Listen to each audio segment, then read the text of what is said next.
Hello and welcome to Vantage. I'm Alison LaGrange. Let's get started.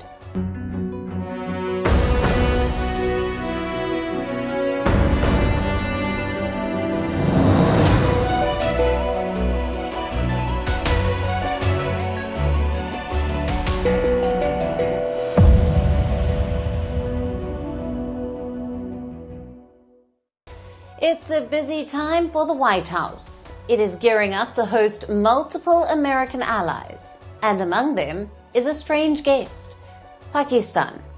Hours from now, Donald Trump will be hosting Prime Minister Shehbaz Sharif, and accompanying him will be Army Chief Asim Munir.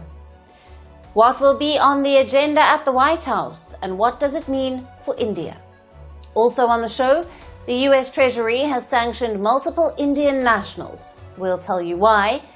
At the UNGA, a former terrorist is making a splash. How is Syria's President al-Shara adjusting to life as a politician? Meanwhile, Trump continues to obsess over the broken escalator at the UN headquarters.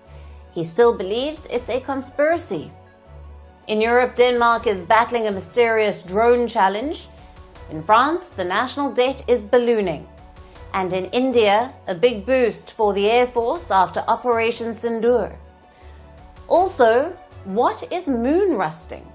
All this and more lined up. But first, the headlines. Russia will extend its petrol export ban until the end of 2025, as Ukrainian strikes on its oil refineries drive prices to an all-time high. The ban has been in effect since March. The aim is to ensure Moscow has enough fuel to meet domestic demand as Ukrainian strikes curb production. For months now, Kiev has been targeting Russian refineries as the war in Ukraine drags on. Canada's Foreign Minister Anita Anand is set to visit India next month as both countries look to reset their ties. In June, Prime Minister Narendra Modi had met his Canadian counterpart on the sidelines of the G7 summit, where both leaders had agreed to strengthen India-Canada relations. The Canadian Foreign Minister will also be visiting China during her trip. A Paris court sentences former French President Nicolas Sarkozy to 5 years in prison after finding him guilty of criminal conspiracy over accusations that the late Libyan dictator Muammar Gaddafi helped fund his victorious 2007 presidential run. Sarkozy slams the verdict, says he will sleep in prison with his head held high. Japan's International Aid Agency says it will cancel a friendship exchange program with African nations amid rumors that it would open the door to waves of migrants. The program announcement had triggered a flood of emails and calls from anxious people who believed it was a new immigration policy. And the European Union rejects a call by Apple to scrap its landmark digital competition law, dismissing the US tech giant's claims that the rules put user security at risk. Apple and the EU have repeatedly locked horns over the bloc's Digital Markets Act. Brussels says the law makes the digital sector in the 27-nation bloc fairer and more open.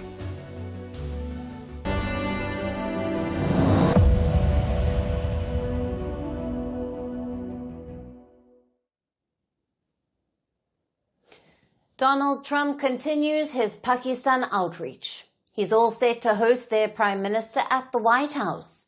And Shehbaz Sharif won't be alone. He will be accompanied by the most powerful man in Pakistan, their army chief, Asim Munir. Now this is a significant move. It signals Trump's commitment to Pakistan. The same Trump had tried to isolate Pakistan in his first term. He even cut off military aid to Islamabad. But now, Trump is rolling out the red carpet. The meeting is expected to happen later today. Such a sit-down is coming after a long time. The last time a Pakistani Prime Minister visited the White House was in 2019. That's when Trump hosted Imran Khan.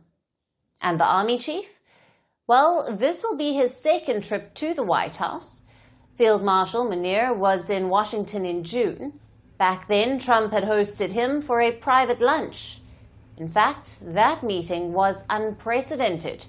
It was the first time a US president had hosted a Pakistani army chief at the White House.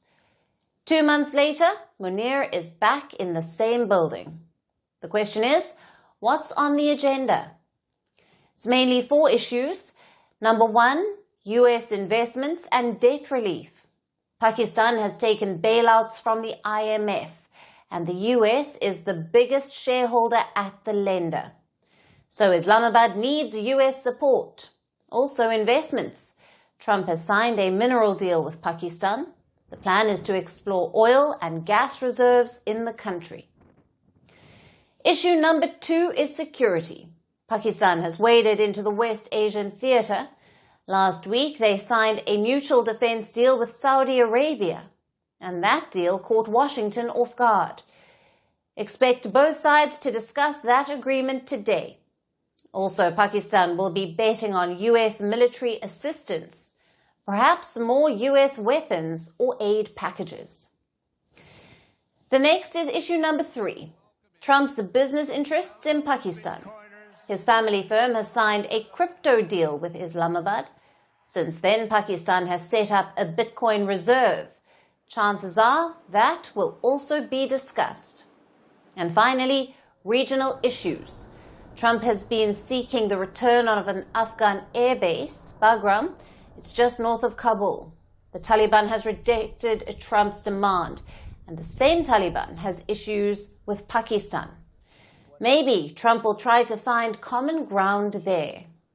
But agenda aside, this meeting is all about the optics. Until last year, Pakistan-US ties were frozen. After the Afghan withdrawal, the US did not need Pakistan. In South Asia, their focus was on India. The last president, Joe Biden, did not even meet the Pakistani Prime Minister. But Trump has other plans. He has single-handedly revived Pakistan-US ties. The question is, what does this mean for India? And what is Pakistan's end goal? For Shehbaz Sharif, it's all about the symbolism. He wants to show that Pakistan is not isolated, and for that, he is on a bilateral spree. Look at all his meetings in New York, with the interim leader of Bangladesh, with the president of Sri Lanka, with the Crown Prince of Kuwait, with the Chancellor of Austria, with the chiefs of the World Bank and the IMF, and with the UN's climate envoy. All of these meetings are aimed at sending the same message, that Pakistan isn't isolated. In recent weeks, they have also played the Islamic card. Now, Pakistan has become more vocal on Gaza. They are portraying themselves as a defender of Muslim nations. Last week's Saudi pact was an example of that. Even this week, Pakistan was invited to Trump's Islamic conference. Sharif also met Trump on the sidelines of it. Which brings us to the second question. What does it mean for India? Well, this development won't surprise New Delhi. Things were already moving in this direction, but India will be looking at the outcomes of this meeting, like maybe a security announcement or a military package, or even subtle mentions of India. Even if there isn't a concrete outcome, this proximity will worry India. The US is a strategic partner of New Delhi, but it's cozying up with India's strategic rival. Now let's talk about the US-India relationship. It is suffering setback after setback. First with the tariffs, then came the H-1B visa shock. Now the US has sanctioned 2 Indian nationals. The US Treasury is behind this move. The Indian nationals are accused of producing counterfeit pills. These pills were laced with fentanyl. Now, fentanyl is a synthetic opioid. It is 50 times stronger than heroin, and it has driven America's deadly drug crisis. The sanctions are tough in nature. They block any assets these Indian nationals hold in the US, and American companies cannot do business with them.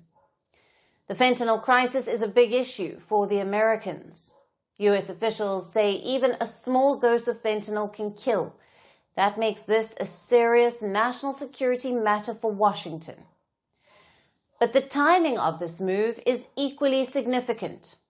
It comes at a delicate time for US-India ties. Now, top Indian ministers are visiting the US. They are trying to steady the relationship.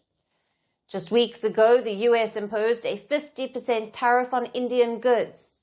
They blamed India's imports of Russian oil for this. New Delhi called the tariffs unfair and unjustified. India says it needs cheap energy for its 1.4 billion people. But the Americans remain unconvinced. They are pushing India to drop Russian oil. Consider what U.S. Energy Secretary Chris Wright said yesterday. He was speaking in New York. Wright urged India to stop buying Russian oil. He said India has many other options. Well, there's lots of oil exporters in the world. You know, India doesn't need to buy Russian oil, right? India buys Russian oil because they can buy it for cheaper. Because nobody wants to buy Russian oil, so they have to sell it at a discount. India has decided to make the trade-off to buy cheaper oil and sort of look the other way, that's giving money to a guy who's murdering thousands of people every week. So yeah, of course, we wish India would work with us to buy this. You can buy oil from every nation on the earth, just not Russian oil. That's our position. America has oil to sell, but so does everybody else. We don't want to punish India. We want to end the war, and we want to grow our relations with India.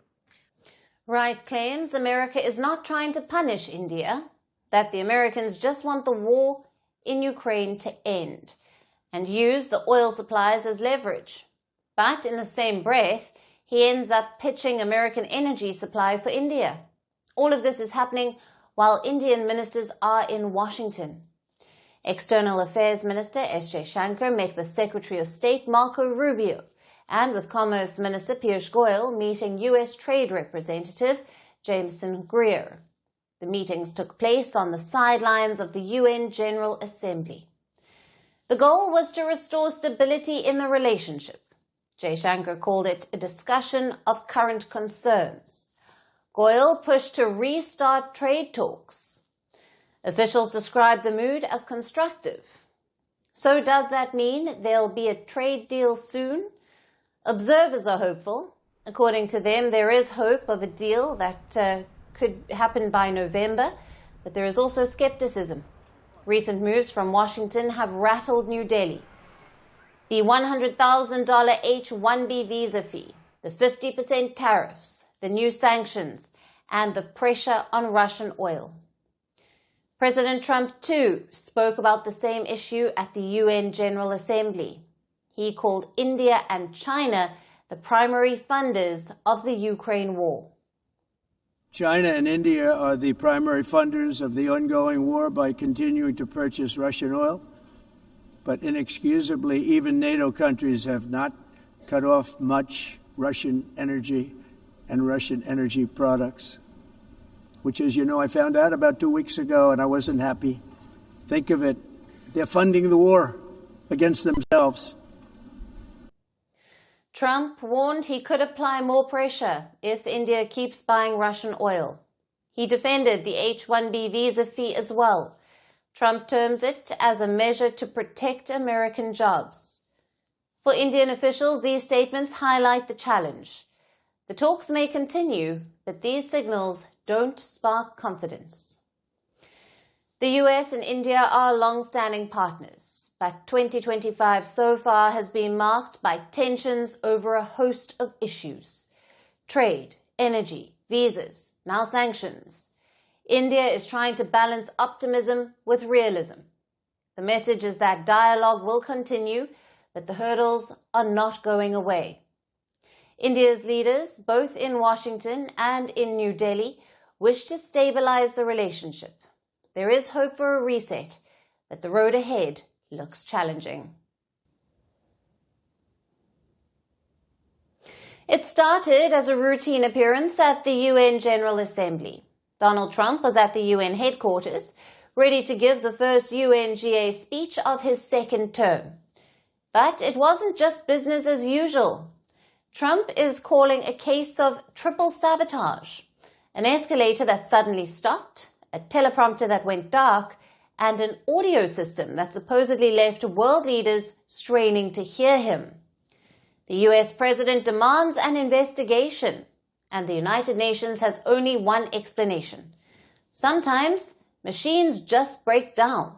Our next report tells you about this escalating conflict. Picture this. Trump and Melania step onto an escalator at UN headquarters in New York.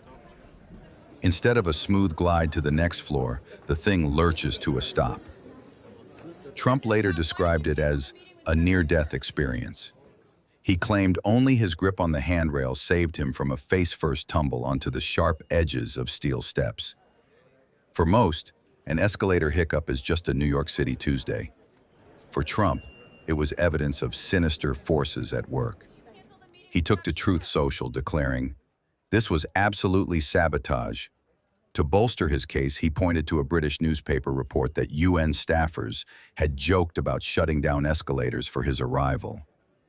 All I got from the United Nations was an escalator that on the way up stopped right in the middle. If the First Lady wasn't in great shape, she would have fallen. But she's in great shape. We're both in good shape. We both stood. The UN's explanation was far less dramatic. Apparently, a videographer filming Trump backwards up the escalator may have accidentally triggered the safety mechanism. In other words, there was no international conspiracy. But it did not stop there.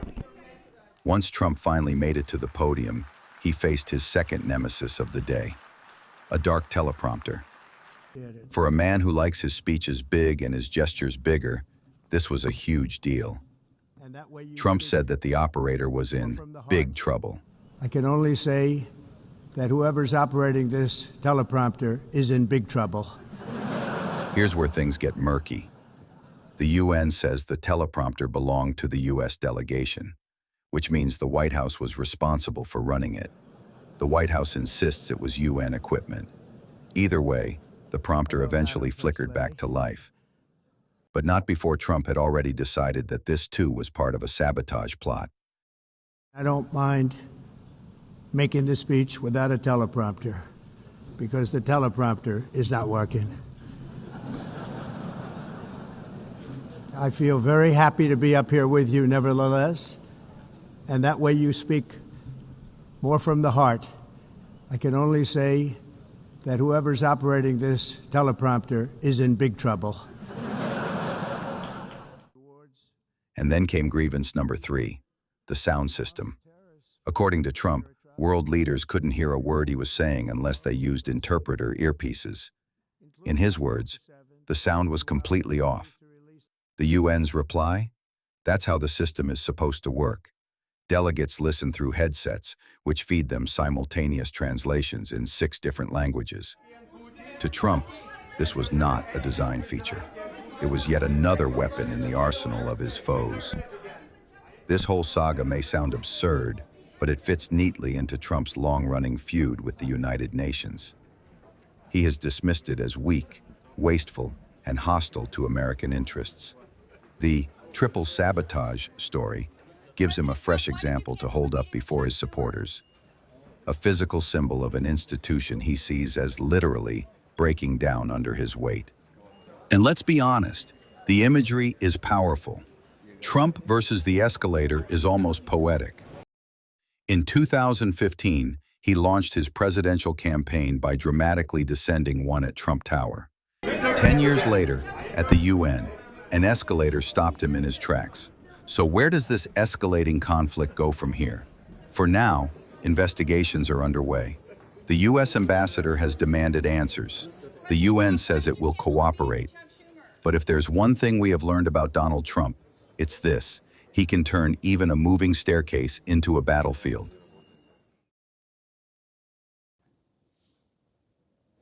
The UN General Assembly produces dozens of stories, of conflicts, of breakthroughs, and of deadlocks.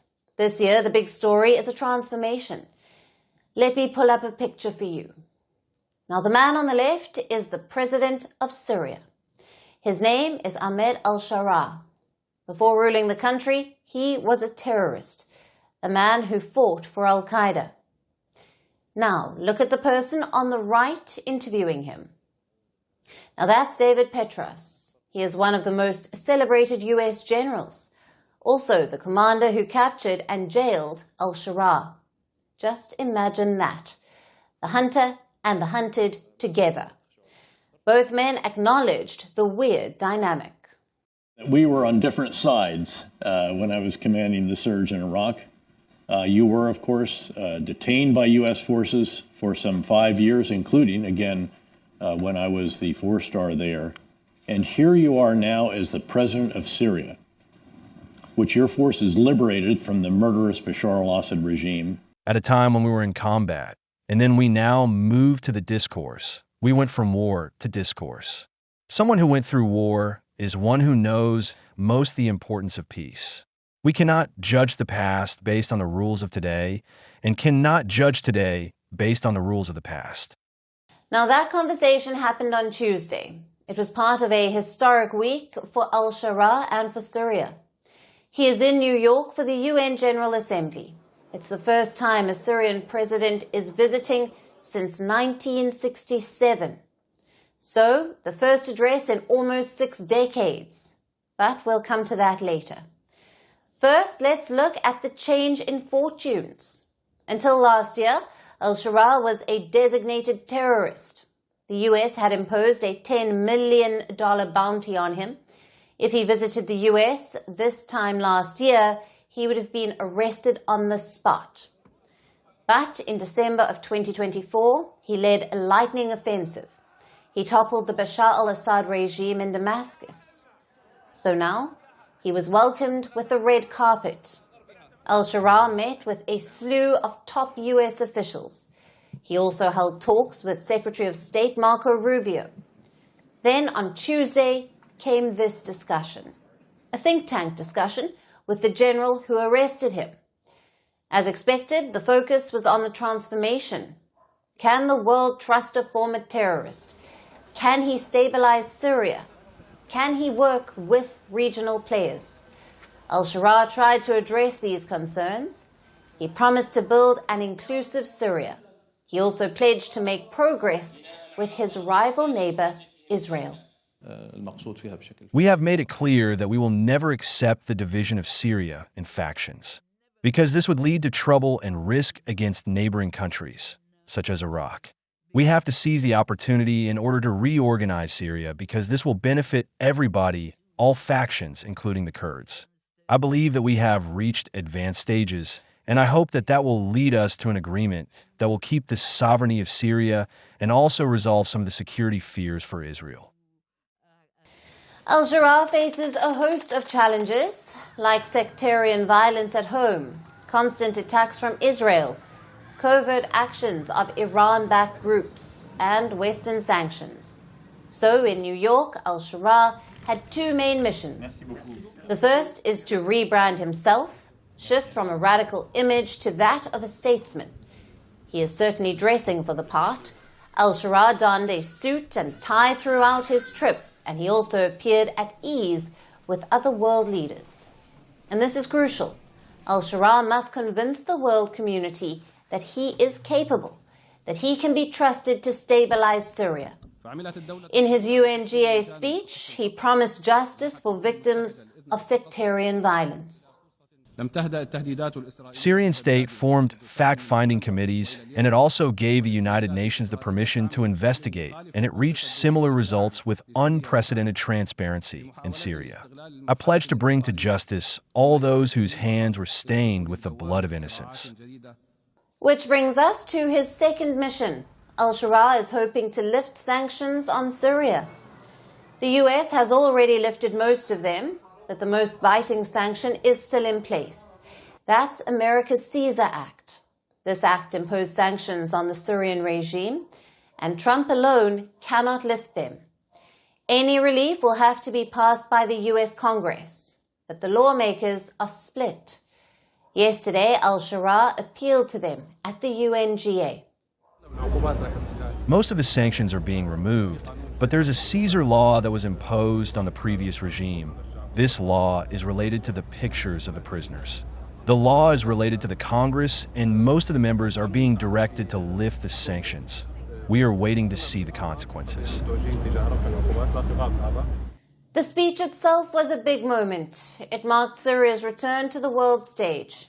That too after years of war and destruction. Back home in Syria, people gathered in public squares to hear the address.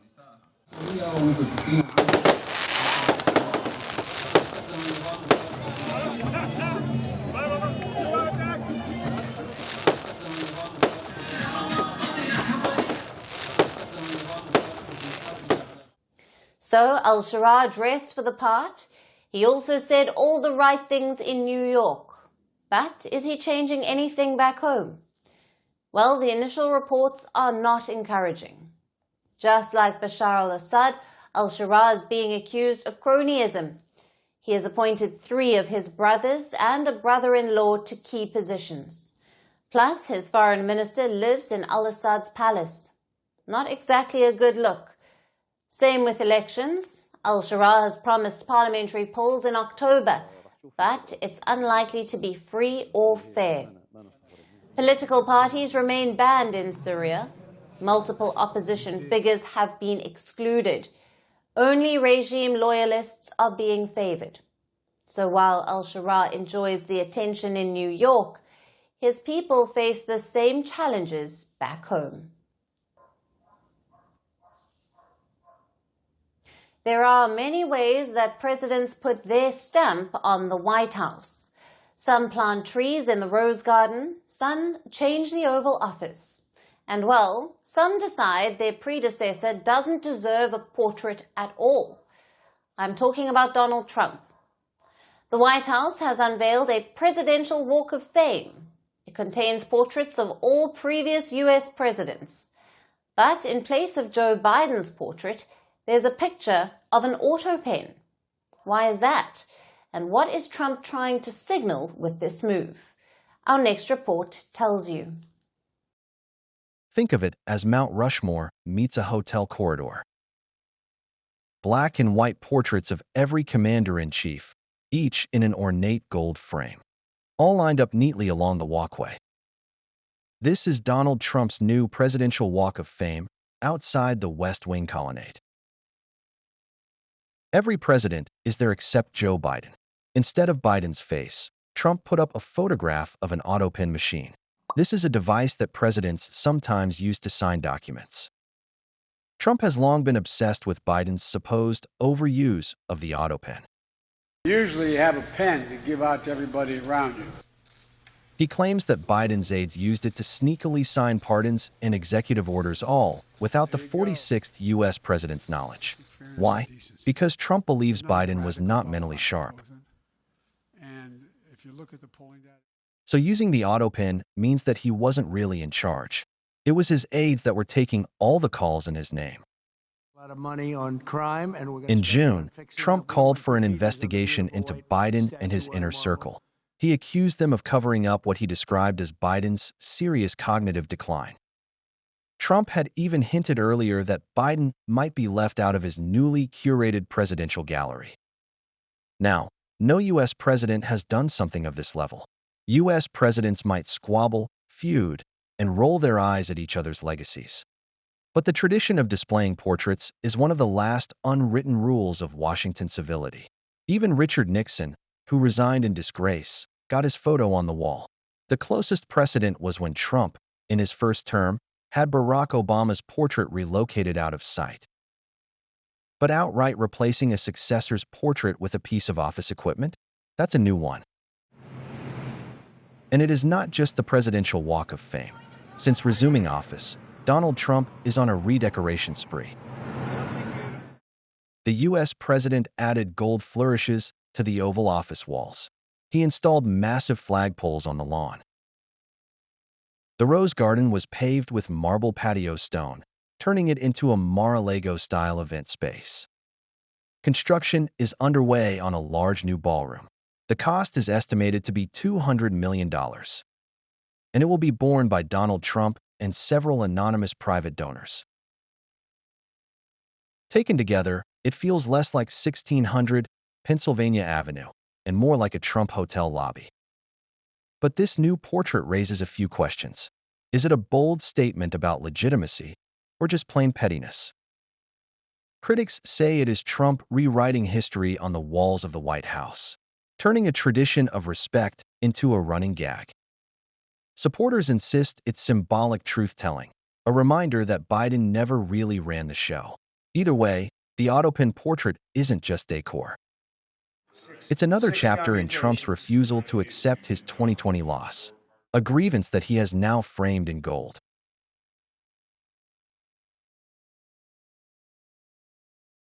Now let's talk about Denmark. It is facing a drone crisis. Airports were forced to shut down and passengers were stranded. Overnight, drones were spotted at multiple airports in Denmark. Aalborg Airport was closed for hours. This airport is used for both commercial and military flights. The Billund Airport was also shut. It is Denmark's second largest airport. Drones were seen near bases that host fighter jets. Denmark has called this a hybrid attack. And without drawing any conclusions regarding the evening and night events in Denmark, we can state that sabotage and cyber attacks and other forms of hybrid attacks have become an all-too-recurring part of European reality. The purpose is to stress test borders and create fear and uncertainty among the population and decision-makers. And we must also state that the threat from hybrid attacks is something that is here to stay, and it is developing rapidly. Earlier this week, the Copenhagen airport had to be closed. Denmark's Prime Minister has issued a statement. Her name is Mette Frederiksen. She called it the most serious attack so far on Danish infrastructure. Local authorities claim this was a systematic operation. The navigation was precise and multiple locations were targeted at the same time. Denmark's defense minister called it the work of a professional actor. So, who launched these drones? Denmark has not named a suspect, but Prime Minister Frederiksen doesn't rule out Russia. What was the aim of this operation? Now, Denmark's justice minister said the goal was clear: to sow fear, to divide society, and to test Europe's defenses. Denmark has good reasons to be suspicious of Russia. A wider pattern is emerging. In recent weeks, the Russian aircraft have entered NATO airspace. Poland, Estonia, and Romania have all reported incursions. Estonia says 3 Russian MiG-31 jets entered its skies. This happened last Friday. The planes were there for 12 minutes. Earlier this month, Poland faced swarms of drones. In all, there were 20 Russian drones. NATO fighters shot them down. UK and Poland have vowed to confront Russian aircraft. Their leaders made statements at the UN, where Estonia presented radar evidence and close-up photos of Russian jets. Estonia's foreign minister said the planes were carrying missiles and were combat-ready. These breaches have rattled Europe. Fears are growing that Moscow is testing NATO. What is Russia's response? Moscow has issued a denial. If one makes those unfounded accusations, and they continue doing it, such statements cannot be taken seriously. We hear those unfounded accusations very often. Maybe a side that holds a serious and responsible position should not make such statements time and time again. The response from European leaders has been sharp. Poland's foreign minister has issued a warning. He says if another missile or jet enters, it could be shot down. The message is clear. NATO leaders are prepared to deliver a tougher response. President Trump has weighed in as well. He was asked about the issue when he met with Ukraine's President Vladimir Zelensky. And Trump said NATO should shoot down Russian aircraft if they enter their airspace. Do you think that NATO countries should shoot down Russian aircraft if they enter their airspace? Yes, I do. However, NATO Secretary General Mark Rutte was more cautious. He said each incident must be assessed based on intent and risk. The divide shows how complex this crisis is. Drones in Denmark are not just a local issue. They fit a pattern of hybrid warfare. Russia has been accused of cyber attacks espionage, and election meddling. Now drones and jet incursions are testing NATO's defenses. Denmark is even considering invoking NATO's Article 4. Now, what is Article 4? If Article 4 is invoked, NATO members meet for formal consultations on a security threat. Poland used the same clause after drone attacks this month, so Denmark could go down the same path. But how far will NATO go? Will it begin shooting drones out of the sky? That move is full of risk. Any such escalation could trigger a direct clash with Russia, and not every NATO member is ready for that kind of confrontation. When the world thinks of France, it thinks of Paris, of the Eiffel Tower, of culture, wine and cuisine. But today, France is making headlines for something very different. Its national debt. It has reached a record 3.4 trillion euros. That's about $4 trillion US dollars. This is unprecedented in the country's history. And it raises a big question. What does this mean for France's future? Tonight, we break it all down for you. So what exactly is national debt? Now, put simply, it's the money a government owes. When a country spends more than it earns in taxes, that creates a deficit, meaning the gap between what comes in and what goes out. So to cover that gap, the government borrows money. And when this happens, year after year, the debt mountain grows. France has been doing this for decades. It has not balanced a budget since 1973. It has always spent more than it earned in taxes. Now, if you're wondering why, here's the story. For years, France spent heavily on its welfare systems, meaning it spent on pensions for retired people, on salaries for public workers, and on healthcare and social benefits. All of this costs a lot, but through the years it seemed affordable. Borrowing was cheap because the interest rates were close to zero, and the economy was growing, which meant more taxes coming in. So the government was able to manage. But that was then. Let's fast forward to recent years. The pandemic arrived. The government spent big to keep businesses afloat and to protect jobs. Just as it recovered, Russia cut off natural gas supplies in 2022. Energy costs spiked. Once again, the government stepped in. But this time, borrowing was no longer cheap. Global interest rates had risen, and France's debt pile grew even higher. Right now, France owes 115.6% of its GDP. That's the gross domestic product. It's the value of everything a country produces in a year. By European Union rules, the debt should stay under 60% of GDP. France is nearly double that. Now let's see how it compares with other nations. Greece is worst in Europe. Its debt is at 152% of GDP. Italy is next. Its debt is at 138%. And France is third. And outside Europe, the US debt stands at 119%. But here's the difference. The US has the dollar. It is the world's main currency.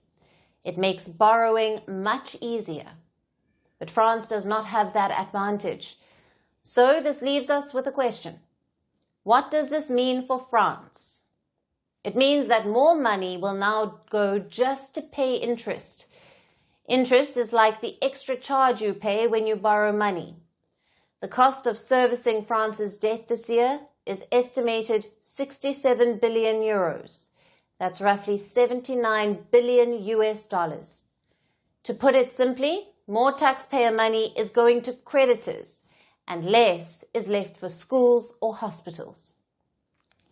And this is expected to create more pressure for France's new Prime Minister. Sébastien Lecornu took office only days ago. He stepped in after François Bayrou lost a confidence vote. Now, Bayrou had tried to push through austerity measures to cut the debt. Austerity means reducing government spending to balance the books. But his plan proved unpopular. Parliament rejected him, and he was forced out after just 9 months. Lekonu is trying to take a different approach. He has promised to drop the holiday cuts, but his challenge is huge. He has to present a new budget to Parliament by October, and he has no clear majority to get it passed. Meanwhile, outside Parliament, the pressure is even greater. Hundreds of thousands have protested against government's austerity measures. They have put the government on notice. So a dilemma has now emerged for France. Markets want reforms to cut debt. Voters want to protect their benefits. For now, France is not in a full-blown crisis, but the pressure is clearly building. India is modernizing its defense at a rapid pace. The Ministry of Defense has just signed its biggest Tejas deal so far. 97 fighter jets will be built by Hindustan Aeronautics Limited.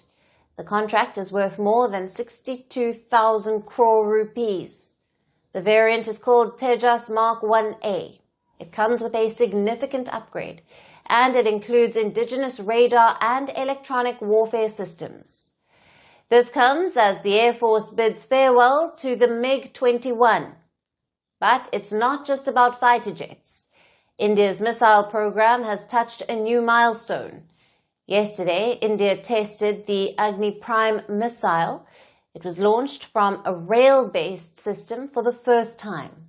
So 2 big milestones, but one clear message. India's defense is moving ahead with its self-reliance mission. Our next report has more. When the world looks up at India's skies, it now sees a story of change. Legends preparing for their final flight, and a new force ready to take their place. Today, the Ministry of Defense signed one of its biggest defense deals. The agreement is with Hindustan Aeronautics Limited. It is worth more than 62,000 crore rupees, or roughly $7 billion, and it covers 97 Tejas Mark 1A fighter jets. The order includes 68 single-seater fighter aircraft and 29 twin-seater jets. The deliveries are scheduled to begin from 2027, and it is expected to be completed within 6 years. Defense Minister Rajnath Singh called it a major boost to the Atmanirbhar Bharat initiative. He said the jets will enhance the Air Force's operational capability, and they will serve as its mainstay in the years to come. This is the largest order ever for the Tejas fighter jets.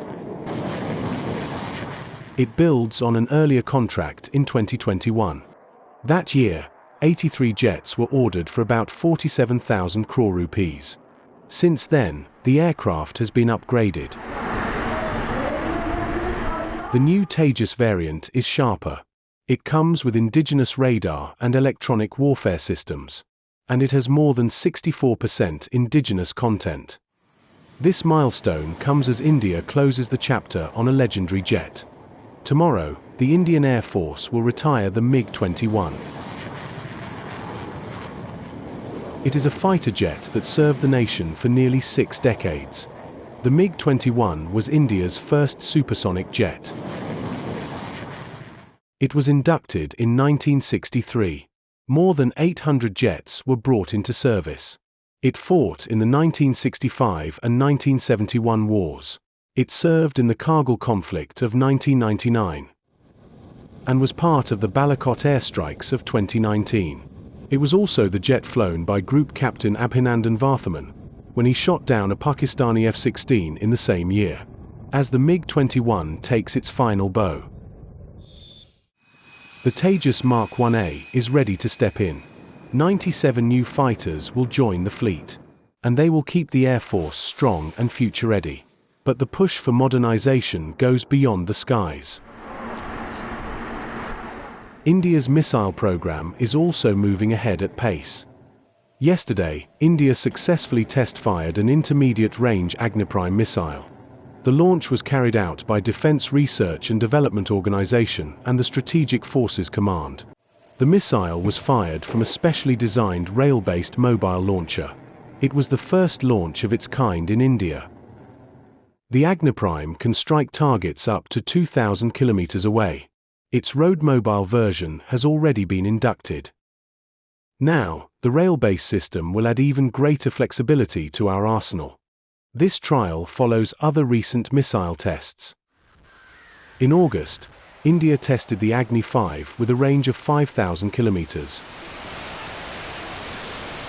In July, it tested the short-range Prithvi 2 and Agni 1 missiles. So together, the new Tejas deal and the Agniprime test mark a decisive shift. India is phasing out the old and bringing in the new. It is strengthening its future with indigenous power. From fighter jets to missile systems, the nation is expanding its strength and securing its skies.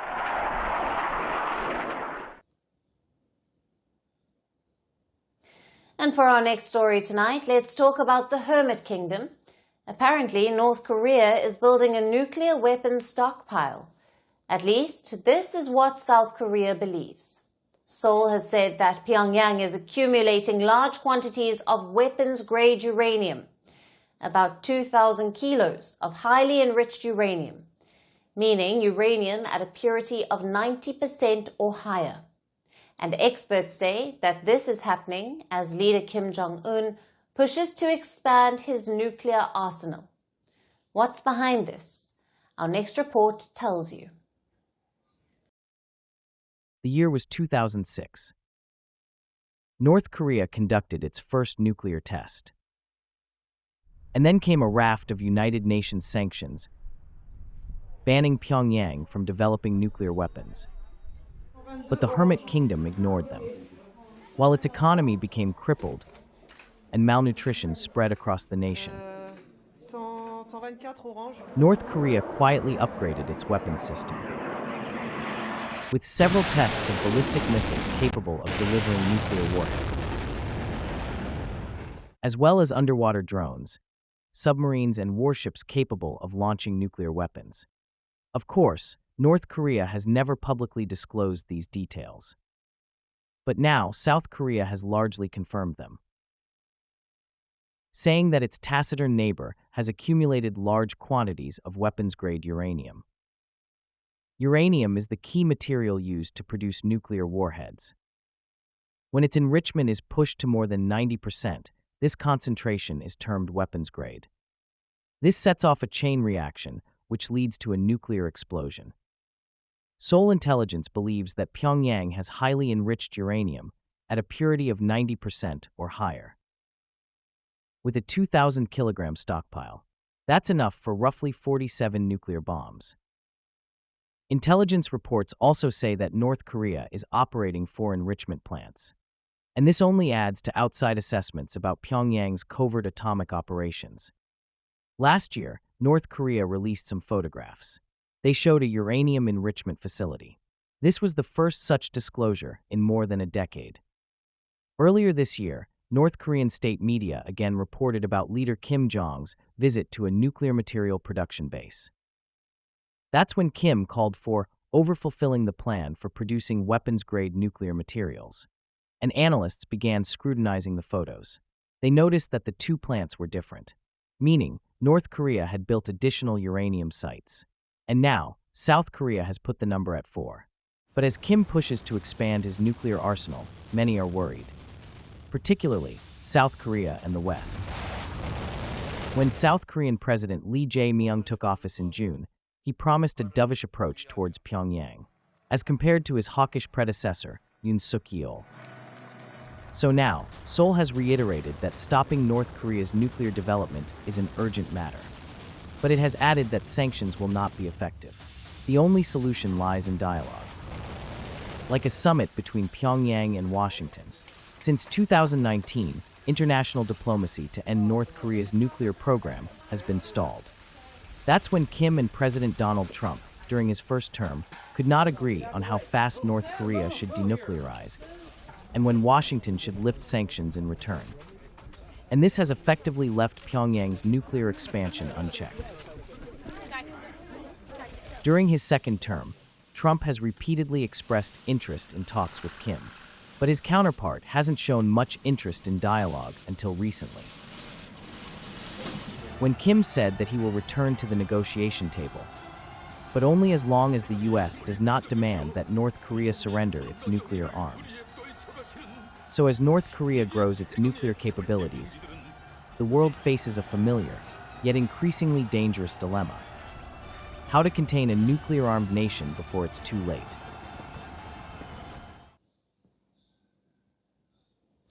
And for our last story tonight, let's talk about the moon. It is rusting. Yes, you heard that right.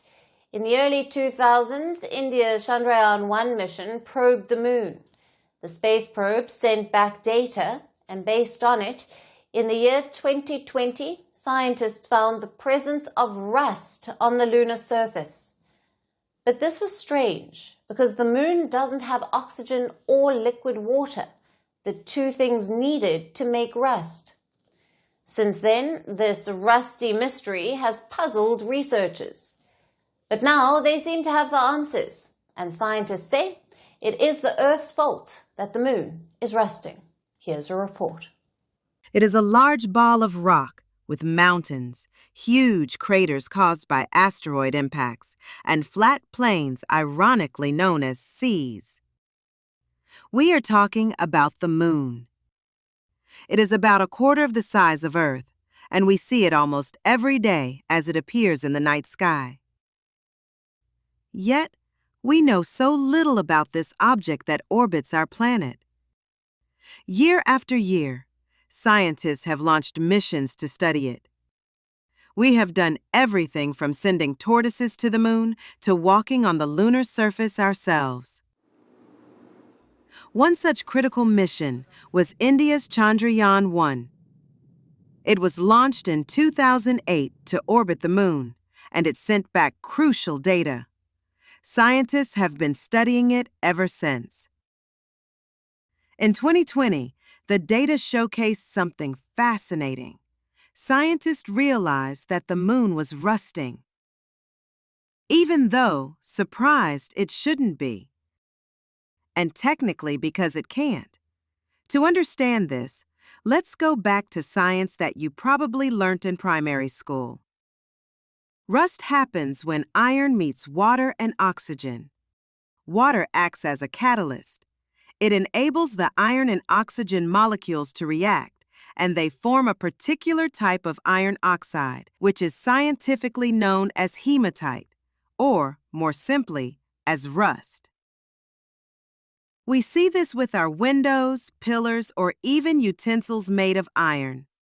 It is a common phenomenon on Earth, but we also see this in space. Take Mars, for instance, the red giant. It appears red because millions of years ago, the planet had rivers of liquid water. It also had a denser atmosphere and iron-rich rocks. This allowed oxygen and water to react with it and form rust, giving the so-called red planet its devilish charm. But, do you see the problem here? Yes, there is plenty of iron on the moon. It is inside the moon rocks, but technically, they should be free of rust because the moon doesn't have oxygen or liquid water. Only frozen water in the form of polar ice. So why is the moon rusting? This question has boggled scientists for years, but now they seem to have the answer, and they are blaming Earth. Here's what happens. We know that the moon revolves around Earth, while Earth revolves around the sun. So most of the time, both Earth and the moon are bathed in a stream of charged particles. These particles emanate from the sun. But for around 5 days each month, this changes. Earth passes between the sun and the moon. So Earth blocks most of the flood of solar particles. They don't reach the moon. Instead, Earth's particles find their place in the sun. Particles that are part of Earth's atmosphere blow into space. This is known as Earth wind. So while Earth stands between the sun and the moon, the lunar surface is exposed mainly to earthly particles. Oxygen particles blow from Earth to the moon. Then they interact with the polar ice, and rust forms on the Moon in its polar regions. It is then distributed elsewhere on the surface of the Moon. But how does that happen? Scientists don't know yet. It's still a mystery. But one thing is clear. There is a deep interconnection between Earth and the Moon, even if their interactions have gotten a little rusty. And now it's time for Vantage shots, images that tell the story. CCTV footage captures a shocking jewelry store robbery in California. Water crashes into a Hong Kong restaurant during Super Typhoon Ragasa. And the Spanish Navy prepares its warship to join the Gaza flotilla in a support role. And finally, taking you back in history, on this day in 1926, the Slavery Convention was signed by 20 countries at the League of Nations. All signatories had to eliminate slavery and slave trade in their territories. But the convention offered some exemptions. Britain used these exemptions for its colonies in Myanmar and India. Leaving you on that note, thanks for watching. See you tomorrow.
Firstpost now available in 9 languages on YouTube. English, stands at $36 trillion. French, Le FMI, comme German, Geschäftsführenden Direktor, Hindi, $30 trillion ka karjo. Indonesian, Pemerintah tanpa pemeriksaan. Italian, Sekali radikali. Japanese, 4 兆ドル以上も Portuguese, Por causa do próprio balanço patrimonial. Spanish, Beautiful bill. Go to Settings, click on Audio Track and select a language of your choice. Be the first to know what's happening around you in your first language. Firstpost.